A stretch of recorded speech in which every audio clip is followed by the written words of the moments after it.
आज हम 3D में दो पॉइंट के बीच में डिस्टेंस का स्टडी करेंगे कि डिस्टेंस कैसे निकाला जाता है। तो उसके लिए पहले हम 2D का स्टडी करेंगे और 2D के बाद फिर 3D में जाएंगे, एक्सटेंड कर देंगे 2D से 3D पर। तो उसके लिए पहले हम कोऑर्डिनेट सिस्टम बनाते हैं और फिर आगे बढ़ते हैं। तो देखिए कोऑर्डिनेट सिस्टम में देखिए, जैसे कि मान लीजिए ये हमारा एक्स वाई एक्सिस है और हम इसी पर एक एक्स एक्सिस बनाते हैं और बनाने के बाद यहाँ पर कोई हम पॉइंट चूज करते हैं। सपोज कीजिए यहाँ पर ये कोई पॉइंट P है और कोई पॉइंट Q है, तो इसके बीच का डिस्टेंस हमें मेजर करना है।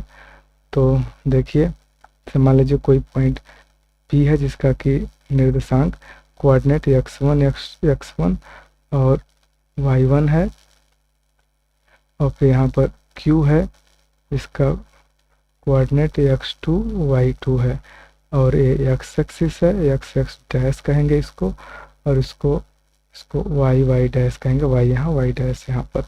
तो हम अगर यहाँ से इस पर परपेंडिकुलर ड्रा कर दें तो देखिए, जैसे अगर हम यहाँ से परपेंडिकुलर ड्रा करते हैं इस प्रकार से, और यहाँ से भी इस पर परपेंडिकुलर ड्रा करते हैं, मान लीजिए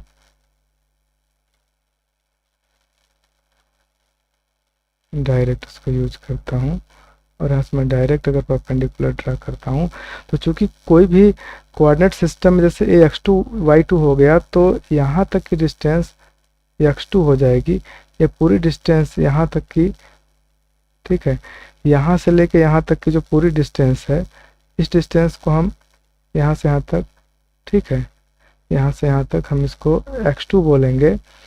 और यहाँ से, और ये जो डिस्टेंस है बाहर की, चाहे तो यहाँ से आप इसको ऐसे से ज्वाइन कर लीजिए, और आप ऑब्जर्व करेंगे कि ये जो डिस्टेंस होगी ये डिस्टेंस पूरी हो जाएगी यहाँ से लेकर y2, ठीक है। और चूंकि ये x1 x2 है तो ये डिस्टेंस x1 हो जाएगा यहाँ तक, और इस डिस्टेंस को हम y1 कहेंगे।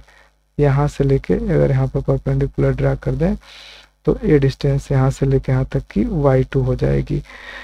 तो PQ के बीच का दूरी हमें फाइंड करना है, डिस्टेंस फाइंड करना है, तो हम पहले P से इस पर परपेंडिकुलर ड्रा कर दें। मान लीजिए P को पॉइंट Q है और ये सपोज कीजिए N है, तो ज़रा बताइए ये पूरी दूरी x2 है, और यहाँ तक, यहाँ से लेके यहाँ तक, मतलब अगर P मान लीजिए कि इसका नाम भी दे दीजिए, नाम देने से कुछ फ़ायदा हो जाएगा। ये A है और B है और ओरिजिन O है, और सपोज कीजिए कि यहाँ पर y एक्सिस तो ऊपर है, यहाँ पर सपोज कीजिए C है, और यहाँ पर सपोज करिए D है, ठीक, और ये पॉइंट P है, और यहाँ पर ये जो पॉइंट है ये पॉइंट Q है। तो x1 यहाँ पर है, O से लेके B तक x1 है, फिर O से लेके A तक x2 है, तो बीच का जो डिस्टेंस है ये हो जाएगा x2 minus 1, x2 minus x1, तो यही डिस्टेंस ऊपर भी हो जाएगा x2 माइनस x1। अच्छा ज़रा सोचिए कि P से B की डिस्टेंस कितनी है, y1 है, और फिर Q से A की डिस्टेंस कितनी है, y2 है, यहाँ देखिए साइड में खड़ा है y2। तो ये जो पूरा दूरी यहाँ से Q से N की दूरी पूरी y2 में से y1 घटा देंगे तो CD मिल जाएगा, यही CD बराबर है QN के, तो ये हो जाएगा y2 माइनस y1। अब चूंकि P से इस QA पर परपेंडिकुलर ड्रा किया गया तो 90 होगा, तो ट्रेंगल, जो ट्रेंगल है, ऑब्जर्व करके हम बता सकते हैं कि triangle PNQ is right angle triangle, ठीक है, राइट एंगल ट्रेंगल, ये राइट एंगल ट्रेंगल है। तो हम इसमें पाइथागोरस रूल अप्लाई कर सकते हैं, पाइथागोरस रूल अप्लाई कर सकते हैं। तो उसके अकॉर्डिंग जो PQ का जो डिस्टेंस होगा वो हो जाएगा PN के whole square, PQ square equal to PN square plus फिर NQ स्क्वायर।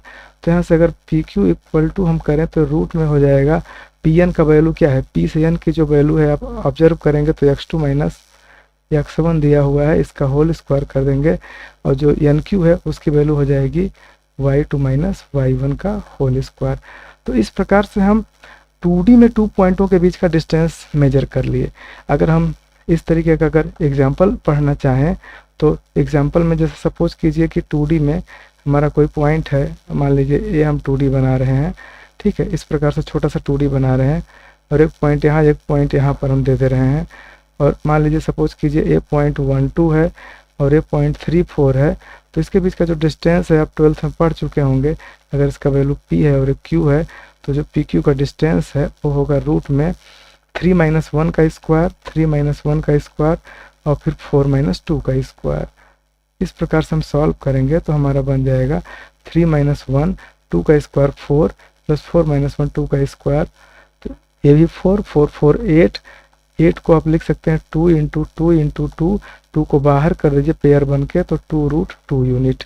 ठीक है, तो इस प्रकार से हम डिस्टेंस को मेजर कर सकते हैं।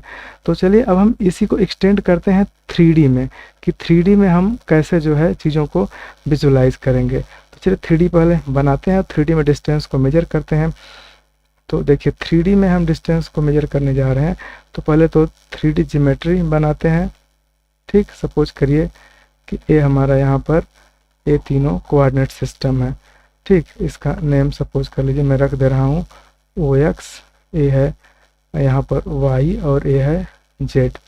तो अब हम कोई दो ठो पॉइंट पकड़ेंगे। सपोज कीजिए यहाँ पर एक पॉइंट P है और एक पॉइंट सपोज कीजिए यहाँ पर Q है। ठीक है, P, तो P का जो कोऑर्डिनेट होगा वो कोऑर्डिनेट हो जाएगा x1, y1, z1, और Q का जो कोऑर्डिनेट हो जाएगा x2, y2, z2। तो अब हम यहाँ से परपेंडिकुलर ड्रा करते हैं इस बेस पर। तो सपोज कीजिए बेस पर हम परपेंडिकुलर ड्रा कर दिए, बेस जो एक्स वाई प्लेन है उस पर हमने परपेंडिकुलर ड्रा कर दिए। ठीक है, तो अब जरा बताइए हम बेस में आएंगे, तो बेस में आएंगे तो किसी भी पॉइंट का, किसी भी, जैसे सपोज कीजिए P है या Q है, तो मान लीजिए AM फुट है, इसका N फुट है, तो जो M का कोऑर्डिनेट होगा तो ऊपर जाने पर Z तो मिलता है। अगर यहाँ से हम सपोज कीजिए यहाँ से हम अगर परपेंडिकुलर इस पर अगर ड्रा कर दें इस प्रकार से, तो आप ऑब्जर्व करेंगे कि यहाँ जो डिस्टेंस है ये डिस्टेंस Z1 होगी। ठीक है, क्यों? क्योंकि हम Z एक्सिस के अलोंग डिस्टेंस को मेजर कर रहे हैं। इसी प्रकार से ऊपर अगर हम यहाँ पर परपेंडिकुलर ऐसे ज्वाइन कर दें Q के लिए, ठीक है, तो यहाँ पर जो बनेगा ये बनेगा Z2, ये पूरी दूरी हो जाएगी Z2 और ओरिजिन से लेकर के, और इसके बीच की जो दूरी है अगर हम यहाँ पर इस ऐसे परपेंडिकुलर अगर हम ड्रा कर दे रहे हैं, परपेंडिकुलर सपोज कीजिए ये परपेंडिकुलर है 90 डिग्री पर होगा। ठीक है, इस प्रकार से, तो अगर हम इसको यहाँ पर ज्वाइन कर देंगे, ठीक, तो PQ का हमें डिस्टेंस फाइंड करना होगा।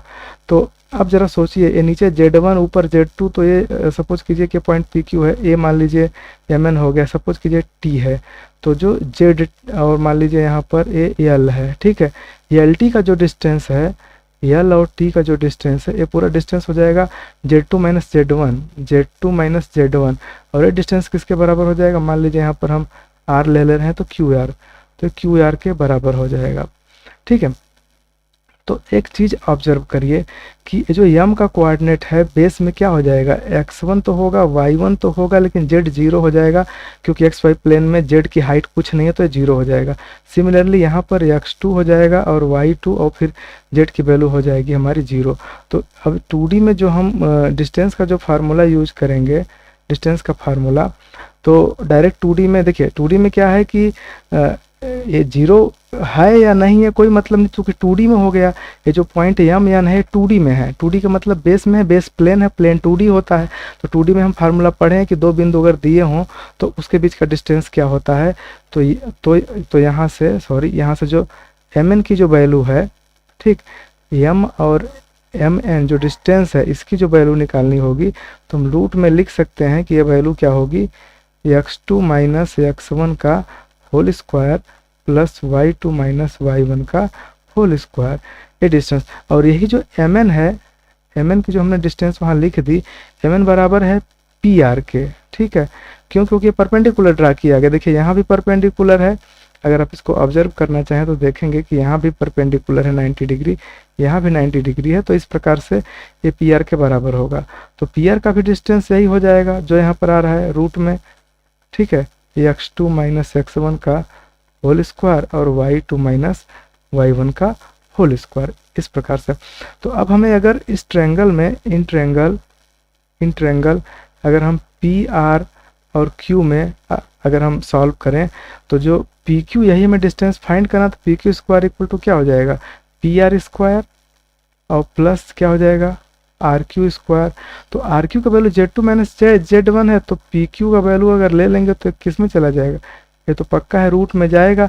और पी आर ऊपर लिखा है तो देखिए पी आर का जब होल स्क्वायर हट आएंगे तो करड़ी हट जाएगा, रूट हट जाएगा, तो ब्रैकेट में हो जाएगा x2 माइनस x1 का whole square plus y2 minus y1 का होल स्क्वायर और प्लस Z2 माइनस Z1 का होल स्क्वायर।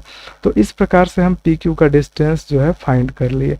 तो एग्जांपल के लिए अगर हम इसको निकालना चाहें तो आप ऐसा समझ सकते हैं कि किसी भी कोऑर्डिनेट सिस्टम मतलब इसमें कार्टेशियन में दो बिंदु के बीच की दूरी अगर निकालना तो इस फार्मूले का यूज करेंगे कि देखिए पहले में से x2 माइनस x1 घटा दीजिए whole square, y2 minus y1 का होल स्क्वायर, z2 माइनस तीनों का होल स्क्वायर करके जोड़ के रूट ले लीजिए, यही हो जाएगा उसके बीच का डिस्टेंस। तो इस तरीके से आपका डिस्टेंस क्लियर हो गया। तो नेक्स्ट चलिए नेक्स्ट में हम आपको बताते हैं कि सपोज कीजिए कि कोई पॉइंट को मान लीजिए कोई पॉइंट है, दो पॉइंट है, सपोज कीजिए एक P है और एक Q है। मान लीजिए यहाँ पर P है, एक सेकेंड, सपोज कीजिए यहाँ पर P है जिसका कि कोऑर्डिनेट x1 या x1 y1 और z1 है, दूसरा यहाँ Q है, ये है x2। एक सेकेंड हम पहले 2D में आपको एक्सप्लेन कर लें तब फिर जनरलाइज करेंगे उसी का यूज करके 3D में। तो हम आपको 2D में रेशियो बता रहे हैं, 2D में रेशियो, ठीक है, इसको समझिए। तो रेशियो कैसे, जैसे मान लीजिए x1 है और y1 है और यहाँ से क्या है q जो x2 और y2 दिया गया है। तो दोनों के बीच को अगर हम सपोज कीजिए एक लाइन से ज्वाइन कर दें, ठीक है, और इसके बीच का कोई पॉइंट सपोज कीजिए यहाँ पर है और ये मान लीजिए a है जिसका कि कोऑर्डिनेट है x, y और ये m इज टू n के रेशियो में से डिवाइड कर रहा है। तो जो ये एक्स वाई का कोऑर्डिनेट होगा वो कैसे निकालेंगे, तो उसको समझने के लिए भी आप इमेजिन करिए, इस टाइप से कोऑर्डिनेट सिस्टम को इमेजिन करिए। देखिए हम कोऑर्डिनेट सिस्टम को इमेजिन कर रहे हैं और आपको समझाने की कोशिश कर रहे हैं इसको कैसे हम विजुलाइज करते हैं, ठीक है। तो देखिए जैसे मान लीजिए यहाँ पर कोई पॉइंट P है और सपोज कीजिए यहाँ पर कोई पॉइंट और आगे लेते हैं, कोई पॉइंट ले लेते हैं Q, ठीक, Q। तो हम 2D की बात कर रहे हैं, P में हम लेंगे तो x1 होगा, y1 होगा और यहाँ पर Q में बात करेंगे तो होगा x2 और y2 होगा। तो इस प्रकार से हम अगर इसको ज्वाइन कर दें, यहाँ से इसको अगर हम ज्वाइन कर दें, ठीक है, और मान लीजिए यहाँ पर कोई पॉइंट हम A ले लेते हैं, सपोज कीजिए कोई पॉइंट हम A ले लेते हैं, ठीक, और ये होगा एक्स वाई और ये m इज टू n के रेशियो में डिवाइड हो रहा है। तब इसको कैसे निकालेंगे, तो करना क्या है, देखिए ये हमारा ओरिजिन है, वो ये एक्स एक्सिस है, ये वाई एक्सिस है। अब हम यहाँ से करेंगे क्या कि यहाँ से हम इसको परपेंडिकुलर मतलब कि जो डिस्टेंस है उसको हम पहले समझने की कोशिश करते हैं कि x1 y1 अगर एक कोऑर्डिनेट है तो पक्का है कि अगर हम यहाँ से इस बेस पर अगर परपेंडिकुलर ड्रा कर देंगे और यहाँ से इस पर परपेंडिकुलर अगर ड्रा कर दिए तो ये जो डिस्टेंस बनेगी या यहाँ पर से भी डिस्टेंस अगर हम सपोज कीजिए, मान लीजिए कि हम इसको बढ़ाना चाह रहे हैं इस लाइन को, ठीक है, इस प्रकार से बढ़ाना चाह रहे हैं। तो और एक इमेजिन और करिए, हम इसको थोड़ा सा हटाते हैं, ठीक, और फिर यहाँ से इसको ऐसे जोड़ देते हैं। तो यहाँ पर मान लीजिए ये x है और यहाँ से q है और ये सपोज कीजिए कि m है और यहाँ पर n है। तो ये जो डिस्टेंस होगी ये तो होगी x1 पूरा पता है, और ये डिस्टेंस जो इधर होगी ये होगी यहाँ तक कि x2 होगी। तो ये जो डिस्टेंस बचेगा x2 माइनस x1 हो जाएगा m से n के बीच की दूरी। और यहाँ से अगर हम परपेंडिकुलर ड्रा कर दें, इस लाइन पर अगर हम परपेंडिकुलर ड्रा कर देते हैं, सपोज कीजिए यहाँ पर 90 डिग्री है, तो ये जो डिस्टेंस होगा ये हो जाएगा x2 माइनस x1, ठीक है। अच्छा एक चीज़ का और ध्यान दीजिए, अगर हम यहाँ से सपोज कीजिए यहाँ से अगर हम इस पर परपेंडिकुलर ड्रा करते हैं तो ये जो डिस्टेंस होगी, ये डिस्टेंस ये मान लीजिए m है n है, अगर यहाँ पर हम एक नाम t दे दें, ठीक है, तो इस तरीके से यह यहाँ तक की जो डिस्टेंस होगी ये डिस्टेंस हो जाएगी x, यहाँ से लेके यहाँ तक, ओ से लेके टी तक का डिस्टेंस x हो जाएगा, क्योंकि इसका निर्देशांक जो कोऑर्डिनेट है वो x है। तो यहाँ तक x हो गया। तो और उसके पहले यहाँ o से लेके n तक का x है, ध्यान दीजिए। तो अगर ये p है और ये मान लीजिए हम लोग यहाँ पर t है, यहाँ पर l ले लें, यहाँ पर सपोज कीजिए d ले लें, ठीक है। तो p से d का जो वैल्यू है, जो p से d की जो वैल्यू है वो हो जाएगी x माइनस x1।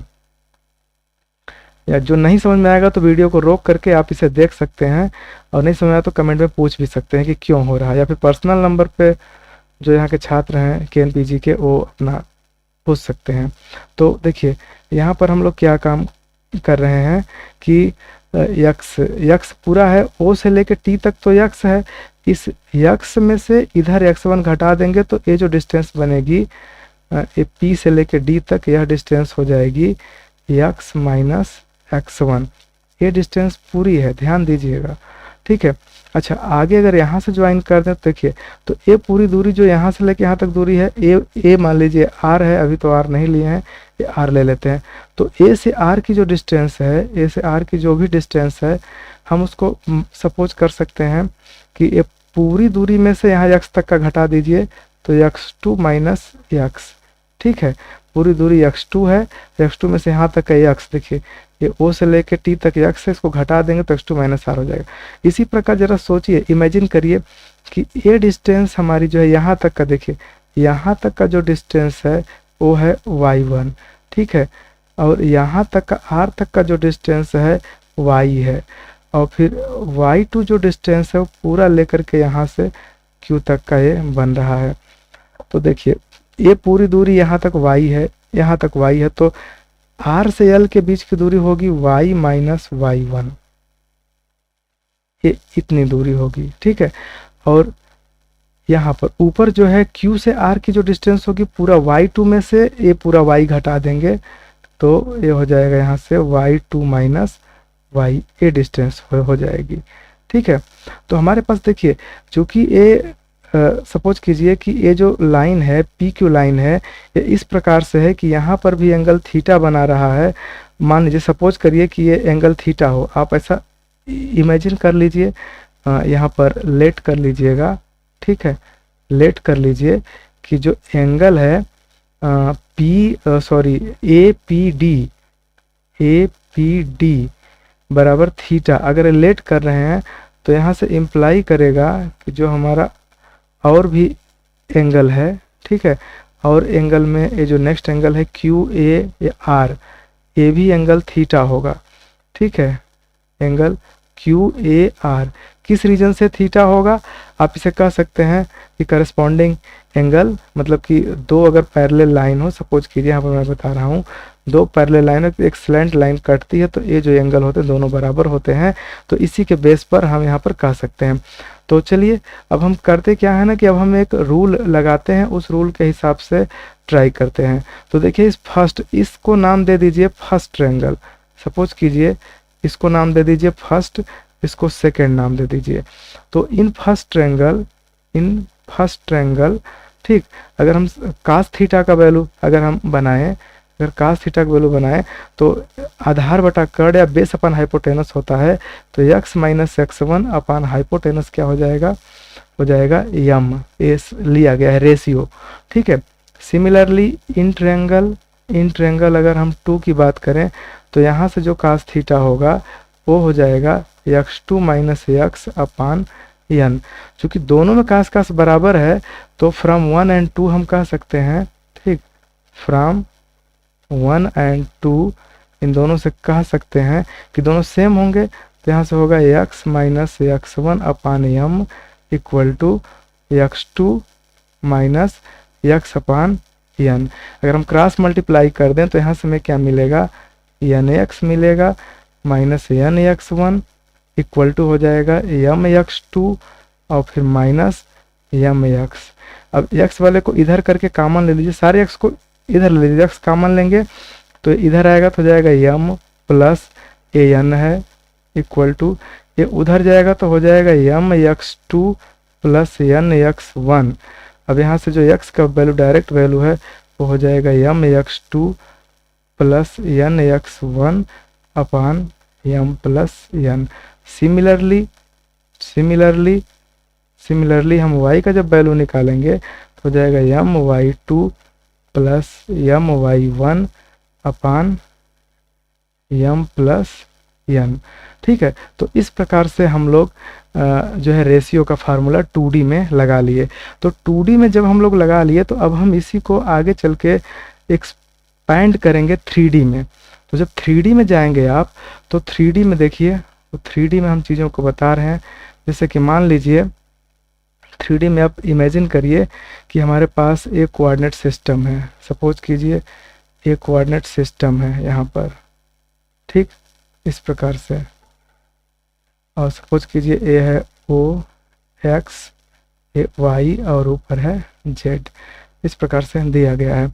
मान लीजिए कि हम यहाँ पर कोई पॉइंट, सपोज करिए, इमेजिन करिए कि हम यहाँ पर कोई पॉइंट पी ले रहे हैं और यहाँ पर कोई पॉइंट हम क्यू ले रहे हैं।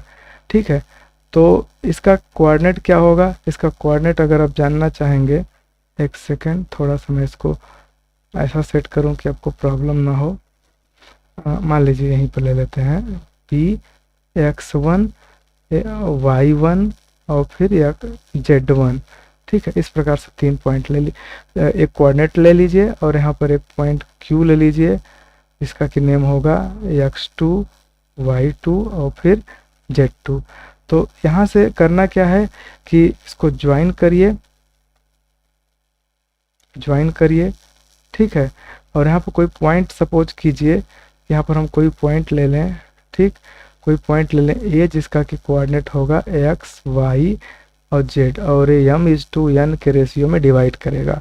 तो अब यहाँ से जब आप आगे बढ़ेंगे इसको सॉल्व करने के लिए, तो देखिए हम इसको समझाते हैं आपको कि पहले हम करेंगे क्या कि इसको परपेंडिकुलर ड्रा कर लेंगे बेस में। ठीक है, इस प्रकार से परपेंडिकुलर आप इसको ड्रा कर लीजिए।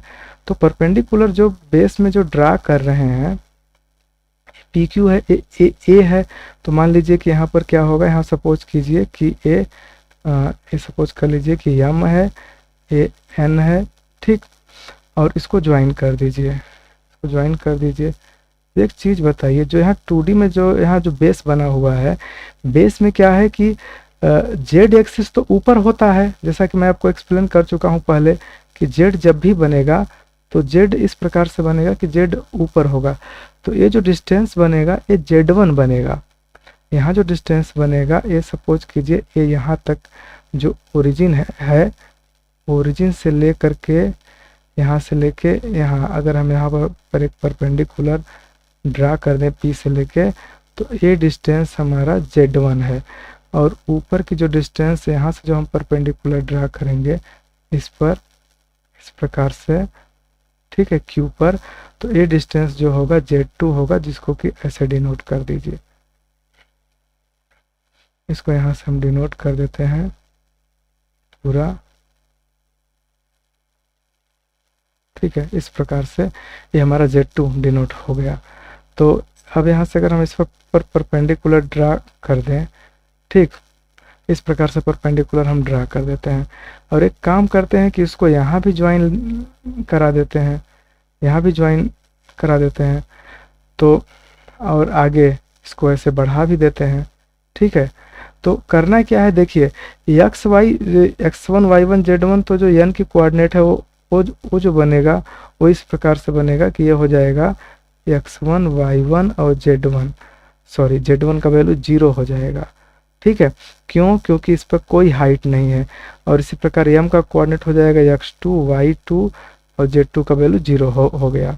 ठीक है, तो ध्यान दीजिएगा कि हम अगर यहाँ पर चीज़ों को समझेंगे तो इस प्रकार से एक्सप्लेन कर रहे हैं। तो जो यहाँ पर बेस में जो बन रहा है, बेस में तो रेशियो वही रहेगा। ठीक है, तो बेस में रेशियो वही होने से x1 x2 का जो फार्मूला बनेगा 2D के ही हिसाब से बन जाएगा। लेकिन z का फार्मूला ऊपर है, तो z के फार्मूला के लिए हम लोग अलग सोचते हैं। तो z के फार्मूला के लिए वैसे ही सोच लीजिए कि यहाँ से लेके, देखिए बेस से लेकर के एक्स वाई प्लेन पर जो बेस से लेकर के ऊपर की पूरी हाइट जो होगी वो z2 होगी, नीचे से लेकर पूरा z2। और अगर उसको देखना है तो यहाँ तक की जो हाइट है, अगर मैं इसको बनाना चाहूँ तो यहाँ तक की हाइट पूरी जो है जेड होगी, ठीक है, यहाँ तक की पूरी हाइट जेड होगी। और देखिए यहाँ तक, यहाँ जो नीचे है यहाँ तक की हाइट जो भी है Z1 है, ऐसा दिया गया है नीचे पूरा बेस से। देखिए आप इसे इस एक्स एक्सिस से मत मानिए क्योंकि ये प्लेन है ना। आप कल्पना करिए किसी रूम में है और ये जो कोऑर्डिनेट सिस्टम में जो ओरिजिन है वो हमारा कॉर्नर है और एक्स वाई जो है ये फर्श है, ठीक है। फर्श पर आप बैठे हैं तो फर्श से ऊपर की ऊंचाई देखिए, यहाँ यम से यन की जो क्यू की जो ऊंचाई है वही ऊंचाई ओ से फिर यहाँ पर अगर मान लीजिए हम यहाँ पर टी और आर कर दें तो इस प्रकार से ओ से लेकर जो टी, इस ए सपोज कीजिए ओ है तो ओ से लेकर जो टी की हाइट होगी वही एग्जैक्ट हाइट यहाँ से होगी यम से लेके क्यू की। तो ए भी जो हाइट होगी ये Z2 होगी, ठीक है। पूरा ये जो हाइट हम मेजर करेंगे यहाँ से लेके यहाँ तक पूरा बेस तक, ये पूरा हमारा Z2 होगा, ठीक है। तो जो इतना जो दूरी है ये हो जाएगा Z2 माइनस जेड। देखिए यहाँ तक तो जेड है तो ये हो जाएगा और इसको यल मान लीजिए और यहाँ पर ए मान लीजिए, ठीक है, तो कोई प्रॉब्लम नहीं होगा। और ये तो डिस्टेंस को पी माना ही गया है, इसको पी माना गया है और यहाँ पर सॉरी इसको ए यहाँ पर माना गया है तो हम इसको बी मान लेते हैं इस प्रकार से। तो इधर देखिए ये जो हाइट है यहाँ से ए है ना, ए से बी तक की हाइट, ए वाली मोटी वाली हाइट, यहाँ पर ये जो हाइट है ये क्या हो जाएगी, ये पूरा जेड में से Z1 को घटा देंगे तो Z माइनस Z1 हो जाएगा। तो इस प्रकार से Z माइनस Z1 हो गया। तो आप इमेजिन करिए कि अगर ये थीटा हो, अगर ये थीटा हो, यह भी क्या हो, थीटा हो, ठीक। तो थीटा होगा क्योंकि ये पैरेलल लाइन है, पैरेलल लाइन जब होती हैं तो उनका एंगल जो है सेम होता है। जैसा कि आप जानते हैं दो पैरेलल को कोई लाइन कट करेगी, स्लैंट लाइन, तिरछी रेखा, तो ये दोनों एंगल सेम होते हैं। ये भी थीटा तो ये भी जो होगा थीटा होगा, ठीक है। तो इसका हम यूज करके इस चीज़ को एक्सप्लेन करेंगे, ठीक है, और फिर बाद में आपको बताएंगे। तो अगर हम ऐसा सोचें तो अब करते क्या है कि मैं जो है दो ट्रायंगल ले लेता हूँ, एक ट्रायंगल 1 एक ट्रायंगल 2। तो इन ट्रायंगल 1, अगर इन ट्रायंगल हम 1 की बात करें तो 1 में हमारा यहाँ पर भी कास नहीं, यहाँ पर साइन लगा दीजिए कि साइन थीटा का वैल्यू क्या हो जाएगा।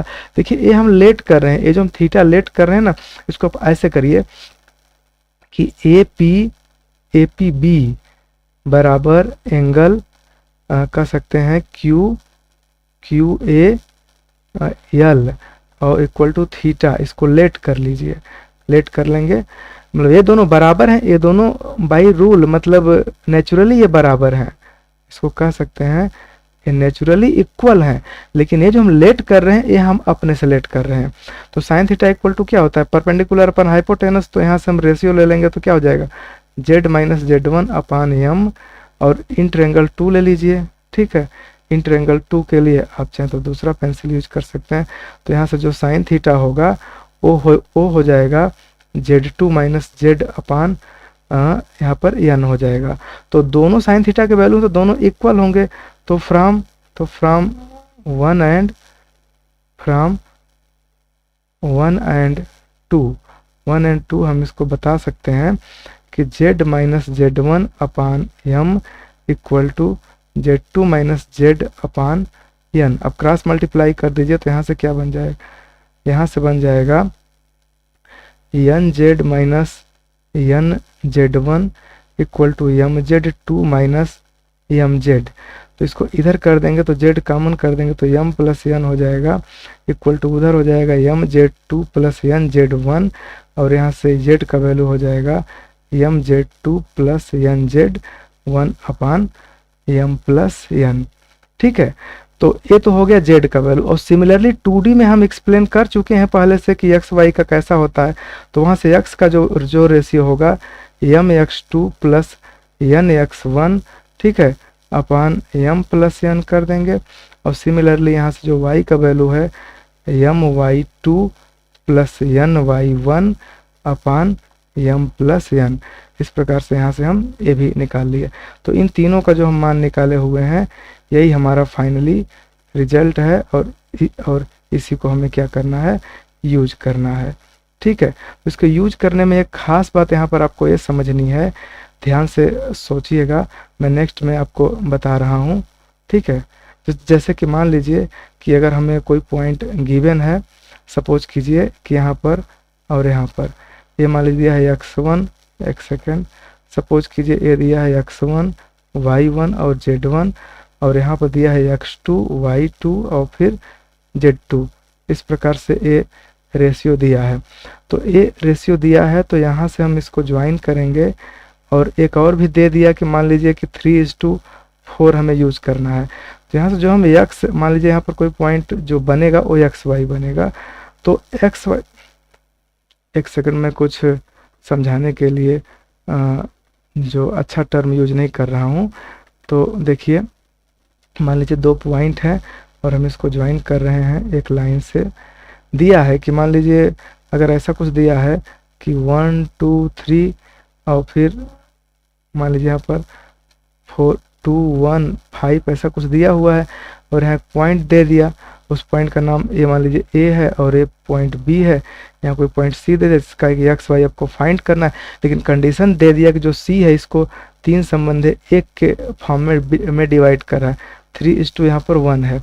तो x का जो वैल्यू फाइंड करेंगे आप, x का वैल्यू वो इस प्रकार से फाइंड करेंगे कि m x2, तो देखिए अगर इसको m मानेंगे और इसको n मानेंगे तो m x2, तो m का यहाँ मल्टीप्लाई करेंगे तो हो जाएगा 3 × 2 प्लस n x1, तो n का इसमें करेंगे तो यहाँ पर 1 है तो 1 × 1 अपान जो रेशियो m + n थी, तो 3 + 1 कर देंगे तो 4 हो जाएगा।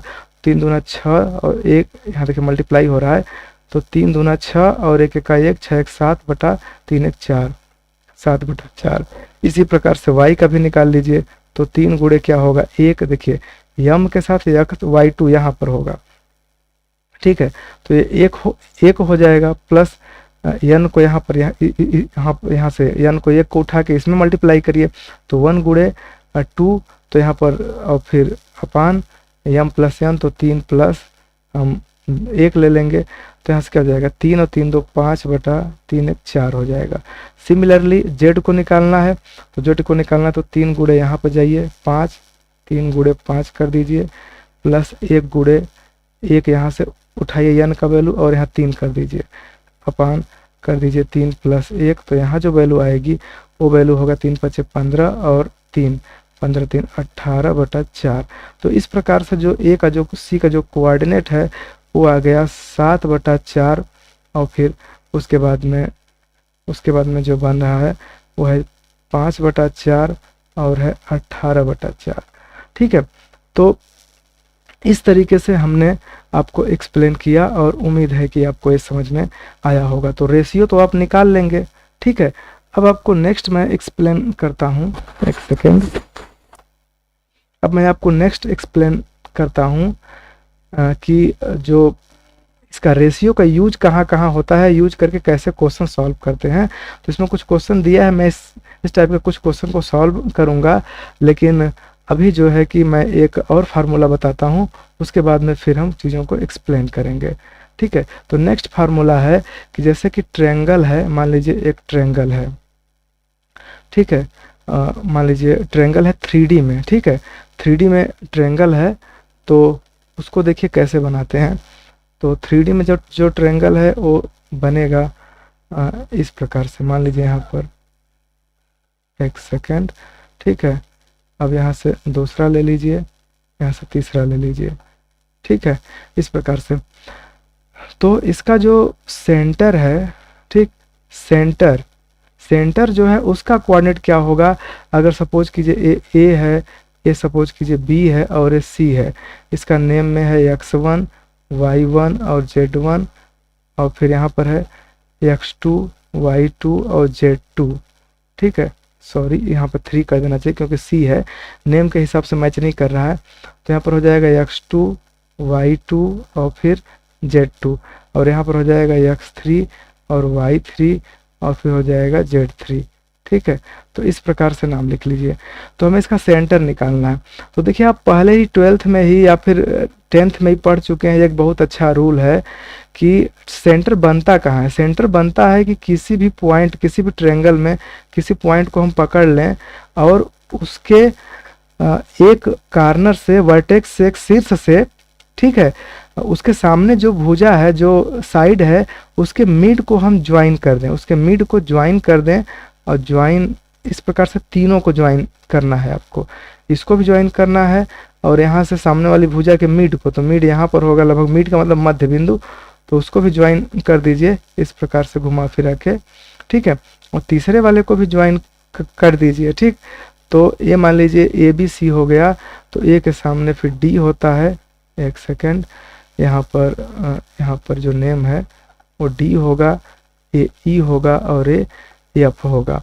तो एक रूल है, बहुत पहले से ही रूल है कि किसी भी ट्रायंगल में जो माध्यिका होती है, जो मीडियन होता है, ठीक है, जो मीडियन होता है वो एक ही पॉइंट से जाते हैं, तीनों एक ही पॉइंट से पास होते हैं। एक थ्योरम है, ये प्रूव किया गया, यहाँ पर हम प्रूव नहीं करेंगे, हम उसका यूज करेंगे।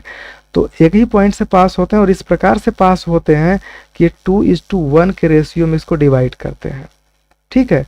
तो अब देखिए करना क्या है कि, और इसको सपोज कीजिए सी है, सी या जी मान लीजिए, ठीक है, जी मान लीजिए। तो इस जी का हम कोऑर्डिनेट कैसे निकालेंगे, तो देखिए करना क्या है कि जैसे देखिए मिड पॉइंट है, अगर डी बी सी का मिड पॉइंट है तो 1:1 में होगा। तो जो डी का कोऑर्डिनेट बनेगा ऐसे देखिए बनेगा, ये 1 का गुणा x2 में करेंगे और इस 1 का गुणा x3 में करेंगे, तो होगा 1 गुणे x2 प्लस 1 गुणे x3 अपान 1 प्लस 1, ठीक है। तो सिमिलरली दूसरा भी करेंगे, तो इसका जब मल्टीप्लाई कर देंगे तो यहाँ पर क्या होगा, x2 प्लस x3 अपान 2, ठीक है। इसी प्रकार y2 प्लस y3 अपान पूरे के अपान 2 और z2 प्लस z3 अपान 2, इस प्रकार से तीनों बन जाएंगे। तो ये जब तीनों बन गए तो अब देखिए ये क्या है, 2:1 के रेशियो में है, तो हमें सेंटर जी निकालना है। तो जी के जो कोऑर्डिनेट होंगे, ध्यान दीजिए, 2 का मल्टीप्लाई करेंगे इसमें, 2 का मल्टीप्लाई करेंगे, अगर आप इसको ध्यान देंगे तो 2 का मल्टीप्लाई इसमें होगा और यहाँ जो 1 है इसका मल्टीप्लाई यहाँ पर होगा, ठीक है। इस प्रकार से मल्टीप्लाई करेंगे तो 2 का यहाँ जब मल्टीप्लाई करेंगे तो ये जो फॉर्म बनेगा वो इस प्रकार से बन जाएगा कि 2 इंटू x2 प्लस x3 अपान 2 प्लस 1 इंटू ax1। 1 क्यों, क्योंकि यहाँ पर 1 का रेशियो, यहाँ पर देखिए 1 का रेशियो है और यहाँ पर 2 का रेशियो है, तो 1 इंटू x1, ठीक है, इस प्रकार से। और अपान इसका रेशियो कितना, m और n का वैल्यू क्या था, 2 और 1, तो 2 प्लस 1 कर दीजिए। इसको आप ऑब्जर्व करेंगे तो आप पाएंगे कि ये 2 से ये 2 कट जाएगा, यहाँ x1 बचेगा, x2 x3, तो हो जाएगा x1, ठीक है, प्लस x2 और प्लस x3 अपान 213। सिमिलरली आप y1 plus y2 plus y3 अपान 3 और फिर z1 plus z2 plus z3 अपान 3, इस प्रकार से हम कह सकते हैं कि किसी ट्रायंगल में जिसका कि x1 y1 z1 x2 y2 z2 और x3 y3 z3 दिया हो, तो उसका जो सेंटर होता है वो हम जी अगर कहें तो हम उसको इस तरीके से निकाल सकते हैं, ठीक है। तो आज के लिए हम थियरी बस इतना ही पढ़ाएंगे, इसके बाद में हम क्वेश्चन पर चलते हैं और आपको कुछ क्वेश्चंस बताने की कोशिश करते हैं जो कि इसके पिछले स्लाइड में दिया गया है, ठीक है। तो देखिए कैसे हम क्वेश्चन को एक्सप्लेन करते हैं, ठीक है, देखिए।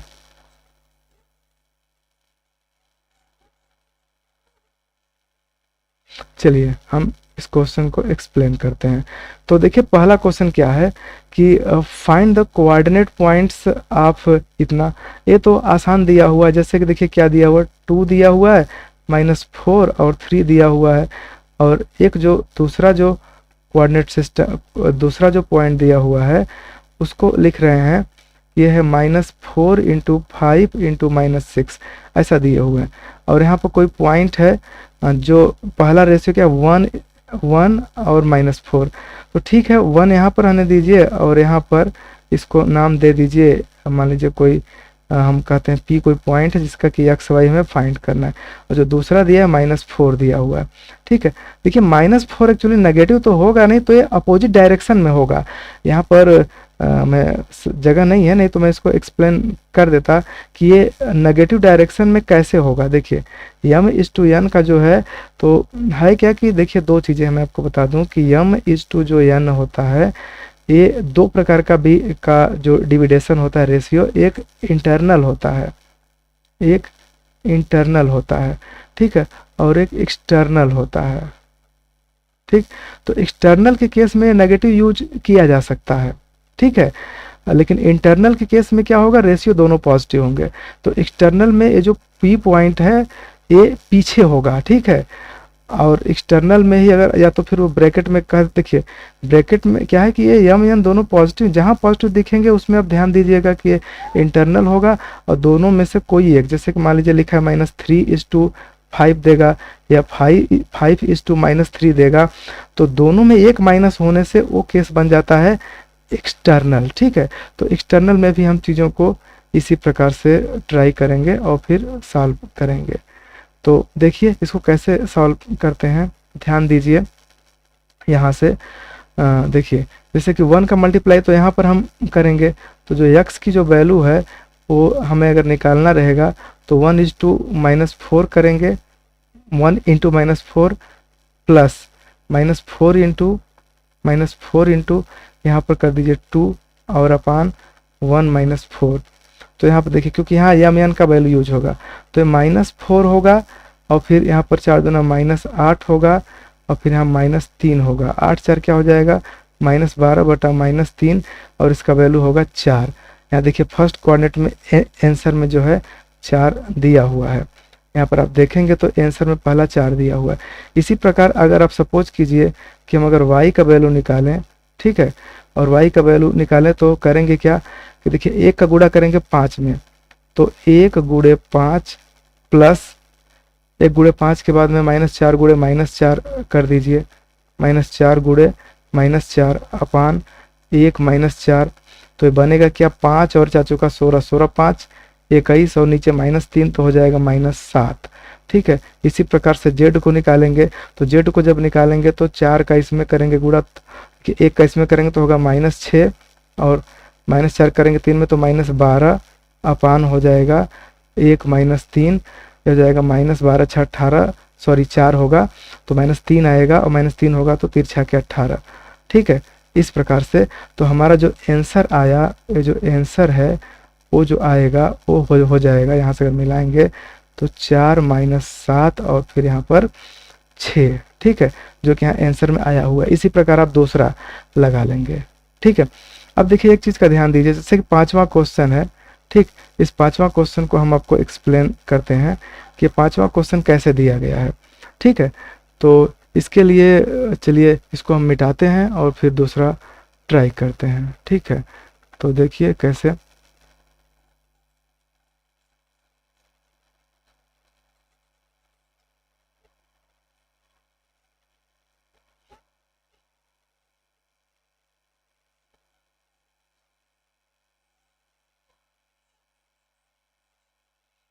ठीक है।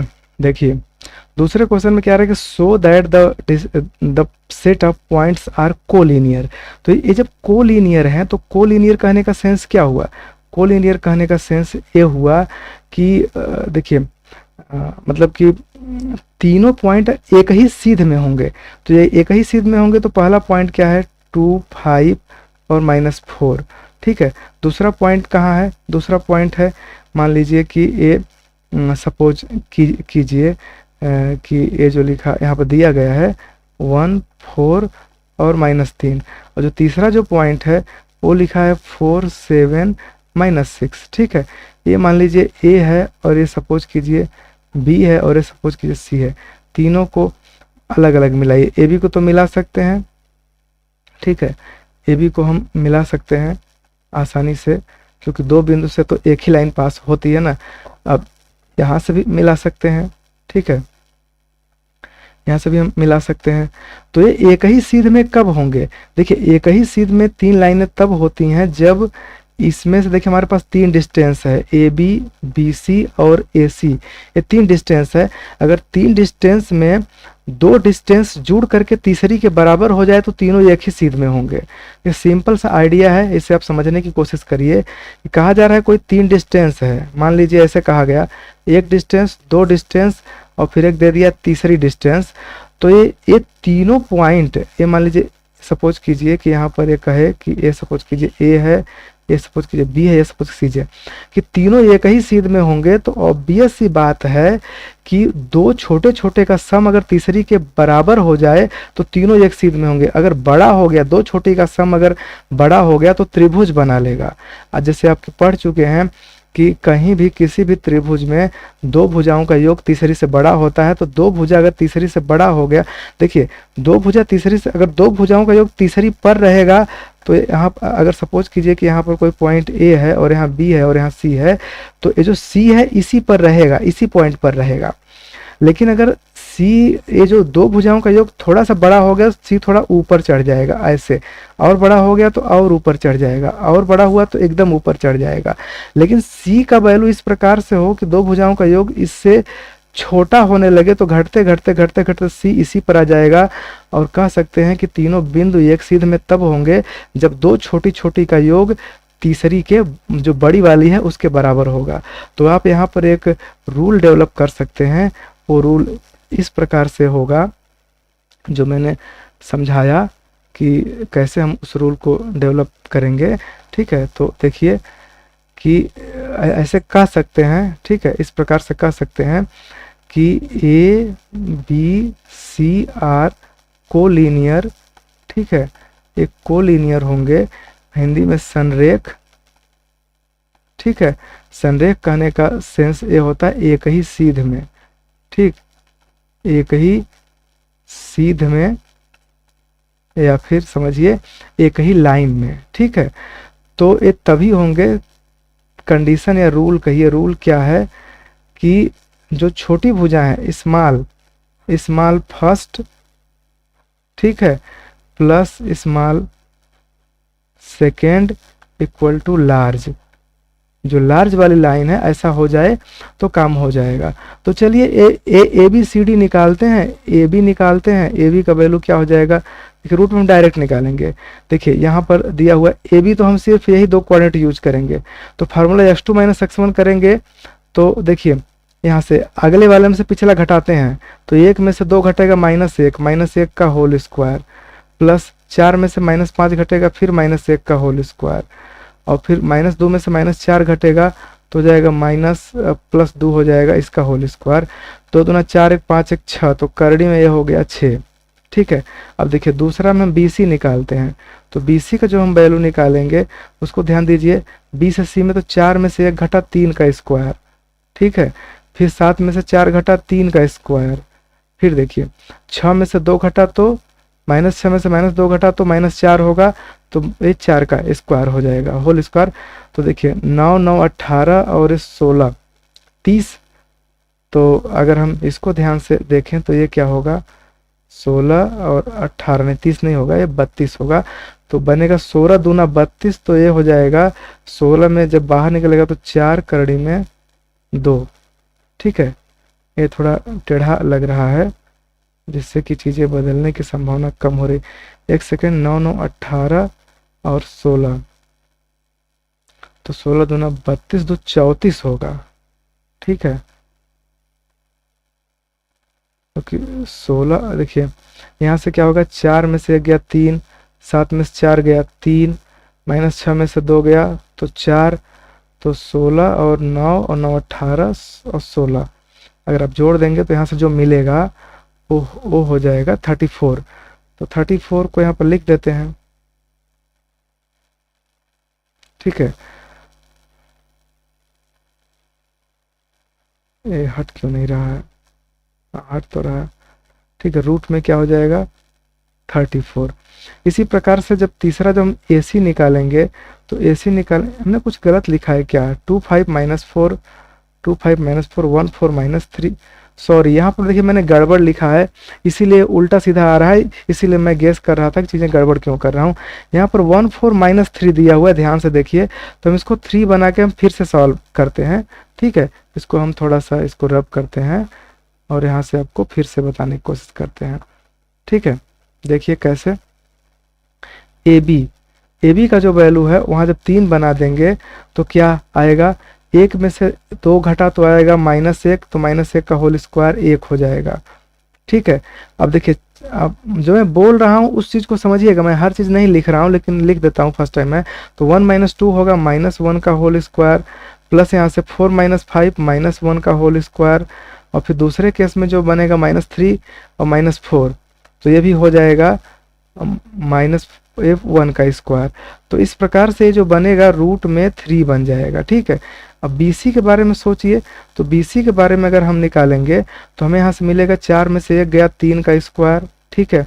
दूसरा 7 में से 4 गया 3 का स्क्वायर, और 6 में से 3 गया तो ये भी होगा +3 का स्क्वायर।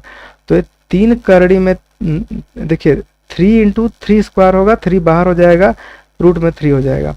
अब हम AC निकालेंगे, तो AC का जो वैल्यू है उसको निकालने की कोशिश करिए, तो वो होगा, देखिए डायरेक्ट A और C को यूज करें तो 4 में से 2 गया 2 का स्क्वायर, ठीक है, प्लस 7 में से 5 गया 2 का स्क्वायर, प्लस -4 -6 में से -4 गया 2 का स्क्वायर, ठीक है, -2 का स्क्वायर, तो प्लस हो जाएगा, तो ये हो जाएगा 2 करड़ी में 3 हो जाएगा, ठीक है। तो एक चीज़ का ध्यान दीजिए, इसमें जो छोटी फर्स्ट है स्मॉल फर्स्ट,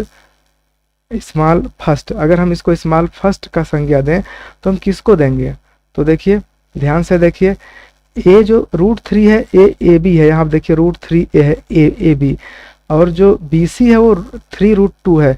तो ये फिगर उल्टा बना है, हमें पता नहीं है कि ये कहाँ फिगर है, तो हम ऐसे ही बना दिए हैं, लेकिन फिगर से विजुलाइज करेंगे तो क्लियर नहीं हो पाएगा। लेकिन आप ऐसे समझेंगे तो जो मैं रूल बताया हूँ कि स्मॉल फर्स्ट, देखिए small first plus small second equal to, अगर लार्ज आ जाए तो एक जो है एक सीध में होते हैं या संरेख होते हैं। तो स्मॉल फर्स्ट कौन है, स्मॉल फर्स्ट AB है, फर्स्ट है, ठीक है। स्मॉल सेकंड कौन है, A है, और लार्ज कौन है, BC हमारा लार्ज है, ठीक है। BC को आप यहाँ पर लार्ज कह सकते हैं। तो इस प्रकार से जब चीज़ें बन गई तो हम यहाँ से कह सकते हैं कि ये जो फार्मूला है हम लोग यहाँ से बनाएंगे, तो देखिए AB प्लस AC का वैल्यू जो आ रहा है वो BC के बराबर हो जा रहा है। क्यों, क्योंकि यहाँ AB का वैल्यू √3 है और AC का वैल्यू √2√3 है, और इसका वैल्यू 3√3 जो कि बराबर है। इसलिए हम कह सकते हैं कि ये एक सीध में है और ये प्रूफ हो गया, ठीक है। तो इस प्रकार से आप बहुत सारे क्वेश्चन को ट्राई कर सकते हैं। बाकी क्वेश्चन को हम नेक्स्ट वीडियो में एक्सप्लेन करेंगे। तब के लिए धन्यवाद। मन लगा के पढ़िए और बेहतर काम करिए।